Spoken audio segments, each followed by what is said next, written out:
ওকে, খুলছি। Excuse me, হ্যাঁ বলুন। এটা কি স্মৃতি চক্রবর্তীর বাড়ি? হ্যাঁ। তো আপনি 2 মাস আগে একটা এসি নিয়েছিলেন, এসি ইনস্টলেশনে কোনো প্রবলেম নেই তো?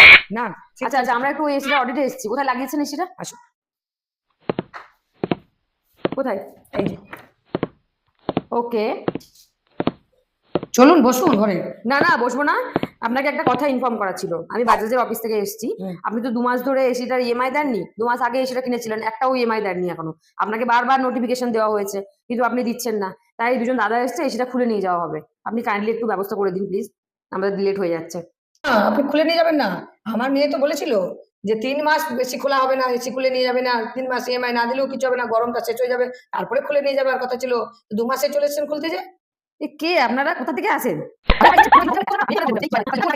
টাকা নেই, তাও আপনারা এসি কিনতে গেছিলেন শুধুমাত্র এই 3 মাস গরম থাকবে বলে? এত চালাক আপনারা! আমি এক্ষুনি আপনাদের নামে কমপ্লেন করবো হেড অফিসে, দেখি কি হয় আপনাদের। হ্যাঁ, আপনাদের যদি আমি না খাই চুবনি না খাইয়েছি তো আমারও নাম নাই, দেখে নিন আমার।